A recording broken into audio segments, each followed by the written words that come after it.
السلام علیکم ورحمۃ اللہ وبرکاتہ۔ خواتین و حضرات، قرآن کریم کی منتخب آیات کی تفسیر کے ساتھ خلیق الرحمن آپ کی خدمت میں حاضر ہے۔ سورۃ الکہف کی آیت 23 اور 24 ہے۔ اللہ کا ارشاد ہے وَلَا تَقُولَنَّ لِشَيْءٍ إِنِّي فَاعِلٌ ذَلِكَ غَدًا۔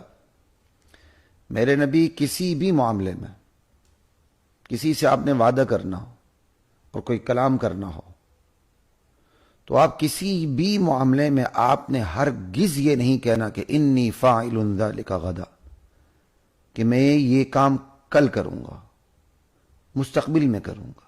غدن سے مراد کل بھی ہو سکتا ہے، مستقبل بھی، ٹھیک ہے۔ الا ان یشاء اللہ، جب تک آپ انشاءاللہ نہ کہیں۔ انشاءاللہ کے بغیر کبھی بھی آپ نے کام کو اپنی ذات کی طرف منسوب کر کے نہیں کہنا اچھا یہ کل ہو جائے گا، کام کل میں کر لوں گا، نہیں، جب تک کہ انشاءاللہ نہ کہیں۔ وَاذْكُرْ رَبَّكَ إِذَا نَسِيتَ، اور آپ کبھی انشاءاللہ کہنا بھول جائیں۔ ایک ایک لفظ پہ غور کی ضرورت ہے۔ اگر آپ کبھی انشاءاللہ کہنا بھول جائیں تو جب بھی یاد آ جائے انشاءاللہ دوبارہ کہہ دیجئے، توبہ کریں، استغفار کریں، اللہ کی پاکی بیان کریں، اللہ کی حمد تسبیح بیان کریں۔ یہ آیت 100 سورۃ الکہف کی آیت 23 ہے اور 24 ہے۔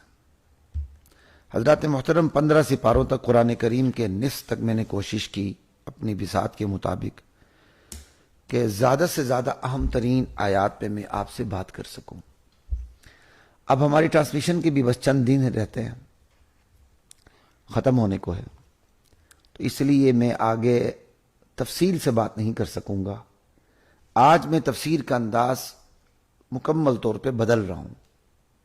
مکمل طور پہ تو خیر میں نہیں کہہ سکتا، لیکن اب یہ کہ اب بس چھوٹی چھوٹی آیات کو سامنے رکھ کے مقصد کو واضح کروں گا۔ بس اہم ترین آیات چھوٹی چھوٹی آپ کے سامنے رکھ دی اور بات کو واضح کر دیا۔ جو لمبی آیات ہیں واعظ و نصیحت کی، احکام کی اور قصص کی، اس پہ بات کرنا میرے لیے ممکن نہیں ہوگا، تو اس لیے آج تھوڑا سا مختلف انداز ہے۔ اور آیت نمبر 23 اور 24 پہ مختصر ترین بات ہے۔ نبی کریم صلی اللہ علیہ وسلم کو اللہ تعالیٰ نے یہ تعلیم دی ہے اور ایک واقعے سے دو چار کر کے تعلیم دی ہے کہ آپ نے کبھی بھی انشاءاللہ کے بغیر ارادہ نہیں کرنا۔ آپ نے کسی کے سامنے ارادہ ظاہر کرنا ہو، کلام کیا اچھا میں نے کل یہ کام کرنا ہے، وعدہ کرنا ہے، وعدہ کیا تو وعدے کے ساتھ انشاءاللہ ضرور کہنا ہے۔ تو یہاں 3-4 چیزیں ہیں، وہ میں آپ کے ساتھ ڈسکس کر لوں، ٹھیک ہے؟ وہ کیا؟ پہلی بات یہ کہ ان آیات کے پس منظر کیا ہے۔ مفسرین کہتے ہیں یہود کے سکھانے پر مشرکین مکہ نے آپ سے یہ 3 سوالات کیے تھے۔ 2 سوالات کے جوابات میں گزشتہ نشستوں میں آپ کو دے چکا ہوں۔ روح کی حقیقت کیا ہے؟ اصحاب کہف کون تھے؟ ذوالقرنین کون تھا؟ جب مشرکین نے آپ کو یہ سوالات کیے تو آپ انشاءاللہ نہیں کہہ سکے اور آپ نے کہہ دیا ٹھیک ہے میں تمہیں کل بتا دوں گا۔ دل میں بات یہی تھی جبرائیل امین آئے گا، میں اسے کہہ دوں گا، وہ اللہ سے پوچھ کے مجھے بتا دے گا، لیکن زبان سے کہنا آپ بھول گئے۔ دل میں تو آپ کا ایمان تھا، عقیدہ تھا، سب کچھ تھا، زبان سے کہنا آپ بھول گئے۔ 15 دن تک وحی نہیں آئی۔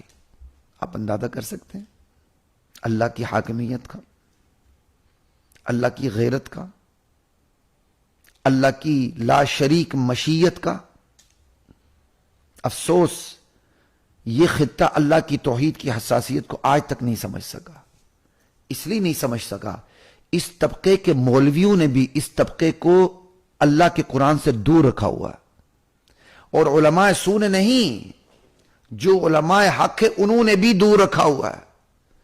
علماء حق بھی صرف اپنی کرامات بیان کرتے ہیں، اپنے بزرگوں کی ملفوظات بیان کرتے ہیں، کرنے چاہیے، ملفوظات آپ بیان کریں، کون روکتا؟ ہم خود ایسے علماء کے خاک پاں ہیں، لیکن جو اصل چیز ہے وہ بیان نہیں کرتے، تو پھر اللہ کی توحید کے بارے میں حساسیت کیسے پیدا ہوگی؟ پھر مرید کے اندر پیر صاحب کے بارے میں حساسیت پیدا ہوگی، عوام کے اندر اپنے قائدین کے بارے میں حساسیت پیدا ہوگی، بچوں کے اندر اپنے والدین کے بارے میں حساسیت پیدا ہوگی، شاگردوں میں اپنی اولاد اپنے والدین کے حوالے سے حساسیت پیدا ہوگی، چھوٹوں کی ماتحتوں کی اپنے بالا اور اپنے جن کے وہ ماتحت افسران بالا ان کے بارے میں بھی حساسیت پیدا ہو سکتی ہے. نہیں ہوگی تو اللہ کی توحید کے بارے میں نہیں ہوگی، کیونکہ اللہ کی توحید کا منبع ماخذ تو قرآن کریم ہے. 15 دن تک وہی بند رہی، قریش مکہ تمسخر اڑاتے رہے اور آپ سے لوگوں کو بدزن کرتے رہے. دیکھ لیا سچا نبی ہوتا تو جواب دیتا. بڑی بڑی باتیں بنائی گئی، آپ سے بدزن کرنے کی کوشش ہوئی. 15 دن تک وہی منقطع رہی. اس کے بعد وحی آئی. اللہ اکبر. اور جب وحی آئی تو یہ الفاظ آئے، میرے نبی آئندہ آپ نے کبھی ایسا کام نہیں کرنا.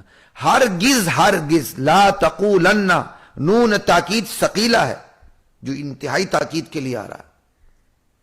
لا تقل نہیں کہا ہے نا، فلا تقل لہما اف، وہ لا تقل الگ ہے. لا تقل نہیں کہا، لا تقولن، ہرگز نہیں کہنا کسی بھی معاملے میں کہ یہ کام میں کروں گا کل، جب تک کہ آپ اس کے ساتھ انشاءاللہ نہ ملائیں. ایک واقعے سے حادثے سے دوچار کر کے 15 دن تک وہی بند کر کے فرشتے کو نہ بھیج کر اللہ تعالیٰ نے نبی کے ذریعے پوری امت پر واضح کر دیا کہ اس قانون سے بھی تو نبی بھی مستثنا نہیں ہے، تو امتی کیسے مستثنا ہو سکتا ہے؟ حالانکہ یہ بات امتی کو بھی پیش آ سکتی تھی، اللہ کسی اور طریقے سے بھی سمجھا سکتے تھے. نہیں، اللہ نے نبی کو واقعے سے دوچار کیا، نبی اپنے مرضی سے اس واقعے سے دوچار ہوئے، بھول کے انشاءاللہ نہیں کہہ سکے اور وہی اتر آئی. اس سے اہمیت کا پتہ چلتا ہے. کس کی اہمیت کا؟ انشاءاللہ کی اہمیت کا. انشاءاللہ کے اندر کیا رکھا بھائی؟ اگر اللہ چاہے تو یہ کام ہوگا، نہ چاہے تو نہیں ہوگا. ما شاء اللہ کان، جو اللہ چاہے وہی ہوگا. وما لم یشاء لم یکن، جو اللہ نہ چاہے نہیں ہوگا. لا الہ الا اللہ. ولا یشرک فی حکمہ احدا، وہ اپنی حاکمیت میں حکومت میں کسی کو شریک نہیں کرتا. لا الہ. انشاءاللہ کے اندر اللہ کی جو ایک قدرت ہے اس کا خزانہ ہے. اللہ چاہے گا تو ہوگا. یعنی ایک ایک قدم پہ اللہ تعالی اپنی عظمت اپنے بندے کے دل میں دیکھنا چاہتے ہیں اور اس کا اظہار دیکھنا چاہتے ہیں کہ بندہ میری عظمت کا اظہار کرتا رہے. یہاں تک کہ بیت الخلاء جاتے ہوئے بھی، باہر آتے ہوئے بھی، سوتے ہوئے بھی، جاگتے ہوئے بھی، کھاتے ہوئے بھی، پیتے ہوئے بھی، اٹھتے ہوئے بھی مجلس سے، کسی کام کی ابتدا کرتے ہوئے بھی. اللہ اکبر، کیا بات ہے. لا الہ الا اللہ. اور پھر کیا فرمایا آگے؟ اب ایمانداری سے بتائیں، اگر اللہ کے نبی علام الغیوب ہوتے، عالم الغیب ہوتے تو آپ بھولتے؟ بھولتا انسان ہے، بھولتا بشر ہے، عالم الغیب نہیں بھولتا.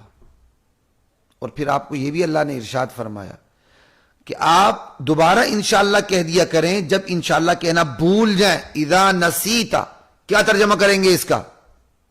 جب آپ بھول جائیں. اس کے علاوہ تو کوئی اور ترجمہ ہو ہی نہیں سکتا نا. نبی اپنے مقام پر نبی ہے، لیکن نبی الوہیت کے منصب پر فائز کبھی بھی نہیں ہو سکتا. نبی تو الوہیت کی معرفت پیدا کرنے کے لیے دنیا میں تشریف لاتا ہے، اسے مبعوث کیا جاتا ہے من جانب اللہ. لا الہ الا اللہ. تو اس آیت پہ اتنی بات کافی ہے کہ انشاءاللہ کہنے کی تعلیم واقعاتی ایک واقعے کو سامنے رکھ کر واقعے سے دوچار کر کے دی گئی نبی کو اور نبی کے ذریعے امت کو. اور انشاءاللہ نہ کہنے کا نتیجہ یہ ہوا کہ 15 دن تک وہی نہیں آئی. کیا شان ہے اللہ کی حاکمیت کا اور اس کی حکومت کا اور اس کے اقتدار کا، اس کے دبدبے اور اس کی ہیبت کا، اس کی جبروت کا.